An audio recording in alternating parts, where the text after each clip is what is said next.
The chapter on Impermanence, the virtues of taking the 3 refugees.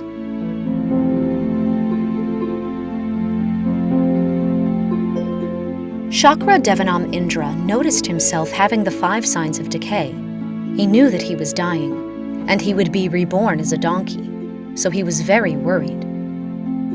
The world-honored one exited from the Samadhi, praised Chakra Devanam Indra for his being able to take refuge in the 3 jewels with a sincere and pure mind, which transformed the bad retribution of falling into a donkey's womb as a fetus due to the evil karma he had committed in past lives. In the chapter on Impermanence in Volume 1 of the Dharmapada Sutra, the Buddha taught a historical fact about how Chakra Devanam Indra eliminated karmic wrongdoings and restored his position as the King of Heaven before the moment of his death, due to the virtues of his wholeheartedly taking the 3 refugees on his own.